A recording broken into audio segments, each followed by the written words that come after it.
तो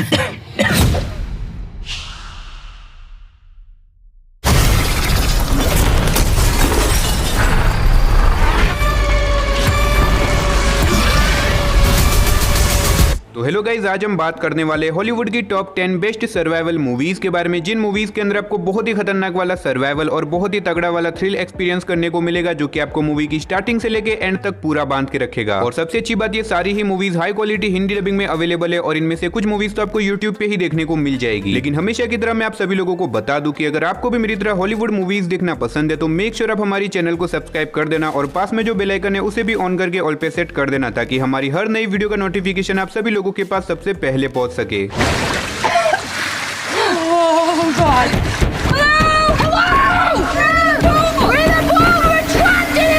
तो चलिए बिना देरी के वीडियो की शुरुआत करते हैं हमारी आज की नंबर 10 की मूवी से, जिसका नाम है एयरड्रिफ्ट। ये 2018 में रिलीज हुई एक सर्वाइवल थ्रिलर मूवी है, जिसे IMDb की तरफ से 6.6 आउट ऑफ 10 की रेटिंग मिली हुई है। इस मूवी के अंदर हमें कहानी दिखाई जाती है रिचर्ड नाम के एक आदमी की, जो कि लोगों के सामान को एक जगह से दूसरे जगह के ऊपर पहुंचाने का काम करता है। अब ऐसे में एक दिन उसे एक काम मिलता है जिसमें उसे एक बोट को एक जगह से दूसरी जगह के ऊपर ट्रांसफर करना होता है। तो ऐसे में वो अपनी वाइफ के साथ मिलकर निकल जाता है अपने इस काम को पूरा करने के लिए। लेकिन कहानी में ट्विस्ट तो बताया, जब बीच समंदर में जाने के बाद ये लोग एक बहुत बड़े तूफान में फंस जाते हैं। अब जैसे तैसे करके वो यहाँ पे सरवाइव तो कर जाते हैं, लेकिन उस तूफान की वजह से उनकी पूरी बोट डैमेज कर जाती है, जिसकी वजह से धीरे धीरे करके बोट के अंदर पानी भरने लगता है। अब ऐसे में ये लोग यहाँ पे बीच समंदर में कैसे सरवाइव करेंगे, ऊपर से यहाँ पे इन्हें कहीं से मदद भी नहीं मिल सकती। बिना खाना और पानी के ये लोग कितने दिनों तक यहाँ पे सरवाइव कर पाएंगे, वही सब कहानी जानने के लिए आपको इस मूवी को देखना पड़ेगा। तो नंबर 9 पे जो मूवी आती है उस मूवी का नाम है ब्रेकिंग सरफेस। ये 2020 में रिलीज हुई एक हॉरर एक्शन मूवी है, जिसे IMDb की तरफ से 6.1 आउट ऑफ 10 की रेटिंग मिली हुई है। इस मूवी के अंदर हमें कहानी दिखाई जाती है दो बहनों की, जिन्हें स्कूबा डाइविंग करना बहुत ज्यादा पसंद होता है। इसी वजह से वो एक लेक के अंदर जाते हैं ताकि वहां पे जाके वो आराम से स्कूबा डाइविंग कर सके। लेकिन कहानी में ट्विस्ट तो बताया, जब इसी बीच एक बहुत बड़ा पत्थर इन दोनों के ऊपर ही आके गिर जाता है। लेकिन लकीली एक बहन तो इससे बच जाती है, लेकिन दूसरी बहन उसी पत्थर के नीचे दब जाती है और बहुत कोशिश करने के बाद भी वो वहां से बच के नहीं निकल पाती। अब ऐसे में ये लोग एक ऐसी जगह के ऊपर फंसे हुए जहां पे इन्हें कहीं से मदद भी नहीं मिल सकती। तो ऐसे में ये दोनों मिलकर इस सिचुएशन से कैसे डील करेंगे और क्या वो यहाँ से जिंदा बाहर निकल पाएंगे या फिर नहीं, वही सब कहानी जानने के लिए आपको इस मूवी को देखना पड़ेगा। तो नंबर 8 पे जो मूवी आती है उस मूवी का नाम है 47 मीटर्स डाउन। ये 2017 में रिलीज हुई एक एक्शन हॉरर मूवी है, जिसे IMDb की तरफ से 5.6 आउट ऑफ 10 की रेटिंग मिली हुई है। इस मूवी के अंदर हमें कहानी दिखाई जाती है कुछ फ्रेंड्स की, जिनका काम होता है समुद्र में छुपी हुई चीजों को एक्सप्लोर करना। अब ऐसे में एक दिन इन्हें एक प्राचीन जगह के बारे में पता चलता है, जो कि सालों पहले समुद्र में डूब गई थी। तो ऐसे में ये लोग मिलकर निकल जाते हैं उस जगह को एक्सप्लोर करने के लिए। लेकिन कहानी में ट्विस्ट तो बताया, जब वहां पे जाने के बाद इनका सामना एक बहुत ही बड़ी शार्क से हो जाता है, जो कि इनके पीछे पड़ जाती है इन्हें मारने के लिए। और ऊपर से ये लोग अपना रास्ता भी भूल जाते हैं, जिसकी वजह से ये लोग अब यहाँ से बाहर भी नहीं निकल सकते और धीरे धीरे करके इनका ऑक्सीजन भी खत्म हो रहा है। तो आखिर ये लोग यहाँ पे कब तक सर्वाइव करेंगे और क्या ये लोग यहाँ से जिंदा बाहर निकल पाते हैं या फिर नहीं, वही सब कहानी जानने के लिए आपको इस मूवी को देखना पड़ेगा। तो नंबर 7 पे जो मूवी आती है उस मूवी का नाम है दी हंट। ये 2020 में रिलीज हुई एक एक्शन थ्रिलर मूवी है, जिसे IMDb की तरफ से 6.5 आउट ऑफ 10 की रेटिंग मिली हुई है। इस मूवी के अंदर हमें कहानी दिखाई जाती है कुछ 12 लोगों की, जो कि एक प्लेन के अंदर ट्रैवल करते हैं। लेकिन इसी बीच वो अचानक से एक जंगल के अंदर पहुंच जाते हैं, जहाँ पे जाने के बाद इन्हें इस बात का बिल्कुल भी अंदाजा नहीं था कि आखिर वो यहाँ पे कैसे पहुंचे। लेकिन धीरे धीरे करके इन लोगों को पता चलता है कि असल में ये लोग एक गेम के अंदर है, जहां पे एक बहुत ही खतरनाक किलर इन लोगों के पीछे पड़ा हुआ है इन्हें जान से मारने के लिए। और अगर ये लोग अपने आप को उस किलर से बचाने में कामयाब हो गए तो वो लोग यहाँ से जिंदा निकल पाएंगे, और अगर ऐसा नहीं किया तो वो किलर इन सभी लोगों को जान से मार देगा। अब ऐसे में ये लोग अपने आप को उस किलर से कैसे बचाएंगे और इस बीच ये लोग यहाँ पे कैसे सर्वाइव करते हैं, वही सब कहानी जानने के लिए आपको इस मूवी को देखना पड़ेगा। और पर्सनली मुझे इस मूवी का कॉन्सेप्ट और इसके अंदर दिखाया गया थ्रिल बहुत ही ज्यादा कमाल का लगा, जो कि आपको मूवी की स्टार्टिंग से लेके एंड तक पूरा बांध के रखेगा। और ये मूवी आपको हिंदी लैंग्वेज के साथ जियो सिनेमा के ऊपर देखने को मिल जाएगी। तो नंबर 6 पे जो मूवी आती है उस मूवी का नाम है नोवेयर। ये 2023 में रिलीज हुई एक सर्वाइवल थ्रिलर मूवी है, जिसे IMDb की तरफ से 6.3 आउट ऑफ 10 की रेटिंग मिली हुई है। इस मूवी के अंदर हमें कहानी दिखाई जाती है मिया और निको नाम के हस्बैंड वाइफ की, जो कि अपनी कंट्री को छोड़ के इलीगल तरीके से दूसरी कंट्री के अंदर जाना चाहते हैं और इसी वजह से वो कंटेनर में छुप जाते हैं ताकि वो बिना किसी दिक्कत के दूसरी कंट्री के अंदर पहुंच जाए। लेकिन कहानी में ट्विस्ट तो बताया, जब बीच समंदर में जाने के बाद एक तूफान की वजह से मिया का कंटेनर पानी के अंदर गिर जाता है और ऐसे में मिया बीच समंदर में एक कंटेनर के अंदर अकेली फंसी हुई है, जो कि कभी भी पानी में डूब सकता है। और ऊपर से ना तो यहाँ पे खाना है ना ही पानी, और ऊपर से मिया प्रेग्नेंट भी है। तो ऐसे में मिया यहाँ पे कैसे सर्वाइव करेगी और क्या वो इस सिचुएशन से बाहर निकल पाएगी या फिर नहीं, वही सब कहानी जानने के लिए आपको इस मूवी को देखना पड़ेगा। तो अगर आप एक डेडली सर्वाइवल मूवी देखना चाहते हो तो आप इस मूवी को एक बार ट्राई कर सकते हो। मूवी आपको हिंदी लैंग्वेज के साथ नेटफ्लिक्स के ऊपर देखने को मिल जाएगी। तो नंबर 5 पे जो मूवी आती है उस मूवी का नाम है लाइफ। ये 2017 में रिलीज हुई एक हॉरर साइफाई मूवी है, जिसे जिसे IMDb की तरफ से 6.6 आउट ऑफ 10 की रेटिंग मिली हुई है। इस मूवी के अंदर में कहानी दिखाई जाती है कुछ एस्ट्रोनॉट्स की जिन्हें मंगल ग्रह के ऊपर भेजा जाता है कुछ रिसर्च करने के लिए, और वहां पे जाने के बाद वो एक छोटे से जीव को लेके आते हैं ताकि वो उसके ऊपर एक्सपेरिमेंट कर सके। लेकिन कहानी में ट्विस्ट तो बताया जब अचानक से वो एलियन जीव बहुत ही तेजी से बढ़ने लगता है और धीरे धीरे करके इनमें से एक एक करके सारे लोगों को जान से मारने लगता है, और इन्हें किसी भी हालत में इस एलियन को अर्थ के ऊपर जाने से रोकना होगा क्योंकि ये अर्थ के ऊपर चला गया तो पूरी इंसानियत को खत्म कर सकता है। अब ऐसे में ये लोग मिलकर अपने आप को उस क्रिएचर से कैसे बचाएंगे और क्या वो उसको खत्म कर पाएंगे या फिर नहीं, वही सब कहानी जानने के लिए आपको इस मूवी को देखना पड़ेगा। अगर आपको भी मेरी तरह स्पेस सर्वाइवल मूवी देखना पसंद है तो मेरे हिसाब से आपको इस मूवी को एक बार जरूर ट्राई करना चाहिए, और ये मूवी आपको Amazon प्राइम वीडियो के साथ साथ यूट्यूब के ऊपर हिंदी लैंग्वेज में देखने को मिल जाएगी। तो नंबर 4 पे जो मूवी आती है उस मूवी का नाम है अंडर वाटर। ये 2020 में रिलीज हुई एक हॉरर साइफाई मूवी है जिसे IMDb की तरफ से 5.9 आउट ऑफ 10 की रेटिंग मिली हुई है। इस मूवी के अंदर में कहानी दिखाई जाती है कुछ लोगों की जो कि समुद्र के नीचे एक रिसर्च सेंटर के अंदर काम करते हैं जहाँ पे समुद्र में होने वाली हलचल के ऊपर रिसर्च करी जाती है। लेकिन कहानी में ट्विस्ट तो बताया जब एक दिन अचानक से किसी रीजन की वजह से इनका पूरा रिसर्च सेंटर तबाह हो जाता है, जिसके बाद ये लोग यहाँ पे फंस जाते हैं और ऊपर से इन्हें पता चलता है कि यहाँ पे कुछ ऐसे बहुत ही खतरनाक क्रिएचर है जो कि इनके पीछे पड़ जाते हैं इन्हें मारने के लिए। अब ऐसे में ये लोग अपने आप को उन मॉन्स्टर क्रिएचर से कैसे बचाएंगे और क्या वो यहाँ से जिंदा बाहर निकल पाते या फिर नहीं, वही सब कहानी जानने के लिए आपको इस मूवी को देखना पड़ेगा। मूवी बहुत ही ज्यादा कमाल की है जो कि आपको हिंदी लैंग्वेज के साथ प्राइम वीडियो के ऊपर देखने को मिल जाएगी। तो नंबर 3 पे जो मूवी आती है उस मूवी का नाम है दी ग्रे। ये 2011 में रिलीज हुई एक एक्शन थ्रिलर मूवी है जिसे IMDb की तरफ से 6.7 आउट ऑफ 10 की रेटिंग मिली हुई है। इस मूवी के अंदर में कहानी दिखाई जाती है कुछ लोगों की जो कि एक प्राइवेट प्लेन के अंदर ट्रैवल करते हैं, लेकिन इसी बीच किसी रीजन की वजह से इनका ये प्लेन एक बर्फीली जगह के ऊपर जाके क्रैश हो जाता है। अब ऐसे में ये लोग एक ऐसी जगह के ऊपर जाके क्रैश हुए जहाँ पे मीलों दूर इन्हें कहीं से भी मदद नहीं मिल सकती, और ऊपर से ना तो यहाँ पे सिग्नल है जिसकी वजह से इन्हें कहीं और से मदद मिले, और ना तो इनके पास ज्यादा खाना है ना ही पानी। तो बिना खाना और पानी के ये लोग यहाँ पे कितने दिनों तक सर्वाइव करेंगे, और ऊपर से यहाँ पे बहुत ही खतरनाक भेड़िए है जो कि इनके ऊपर अटैक कर देते हैं इन्हें मारने के लिए। अब ऐसे में ये सारे लोग मिलकर अपने आप को इस पूरी सिचुएशन से कैसे बाहर निकालते हैं और क्या वो यहाँ से जिंदा बाहर निकल पाएंगे या फिर नहीं, वही सब कहानी जानने के लिए आपको इस मूवी को देखना पड़ेगा, और ये मूवी आपको यूट्यूब के ऊपर हिंदी लैंग्वेज में देखने को मिल जाएगी। तो नंबर 2 पे जो मूवी आती है उस मूवी का नाम है जंगल। ये 2017 में रिलीज हुई एक एडवेंचर थ्रिलर मूवी है जिसे IMDb की तरफ से 6.7 आउट ऑफ 10 की रेटिंग मिली हुई है। इस मूवी के अंदर में कहानी दिखाई जाती है डैनियल की जिसे जंगल एक्सप्लोर करना बहुत ही ज्यादा पसंद होता है। इसी वजह से वो एक दिन अपने दोस्तों के साथ मिलकर निकल जाता है एक बहुत बड़े जंगल को एक्सप्लोर करने के लिए। लेकिन कहानी में ट्विस्ट तो बताया जब वहां पे जाने के बाद किसी रीजन की वजह से डैनियल अपने दोस्तों से अलग हो जाता है, जिसके बाद बहुत ढूंढने के बाद भी डैनियल अपने दोस्तों से नहीं मिल पाता, और ऐसे में वो एक ऐसे जंगल के अंदर है जहाँ पे उसे कोई भी नहीं ढूंढ पाएगा। तो ऐसे में डैनियल यहाँ पे कैसे सर्वाइव करेगा और इस बीच डैनियल के सामने क्या कुछ प्रॉब्लम आती है, वही सब कहानी जानने के लिए आपको इस मूवी को देखना पड़ेगा। अब ये मूवी आपको अभी के टाइम पे किसी भी OTT प्लेटफॉर्म पे देखने को नहीं मिलेगी, तो इस मूवी को देखने के लिए आपको अपने इंटरनेट ज्ञान का इस्तेमाल करना होगा। तो फाइनली नंबर 1 पे जो मूवी आती है उस मूवी का नाम है दी मार्शियन। ये 2015 में रिलीज हुई एक साइफाई एडवेंचर मूवी है जिसे IMDb की तरफ से 8 आउट ऑफ 10 की रेटिंग मिली हुई है। अब मुझे पता है आप में से 99% लोगों ने ऑलरेडी इस मूवी को देख रखा है, लेकिन अगर आपने अभी तक इस मूवी को नहीं देखा यार तो मैं आपको पर्सनली हाईली रिकमेंड करना चाहूंगा कि आपको इस मूवी को एक बार जरूर ट्राई करना चाहिए। अब मूवी की कहानी के बारे में बता के आपका टाइम वेस्ट नहीं करूंगा। अगर आप इस मूवी को देखना चाहते हो तो आप इस मूवी को Disney+ हॉटस्टार के साथ साथ यूट्यूब के ऊपर हिंदी लैंग्वेज में देख सकते हो। तो बस यही थी हमारी आज की टॉप 10 बेस्ट सर्वाइवल मूवीज। वैसे आपने इनमें से कौन कौन सी मूवी ऑलरेडी देख रखी है या फिर कौन सी देखने वाले हो कमेंट बॉक्स में जाके जरूर बता देना। तो चलिए उसी के साथ हमारी आज की वीडियो को इधर ही खत्म करते, मिलते और किसी नई वीडियो के साथ, तब तक के लिए टाटा बाय बाय।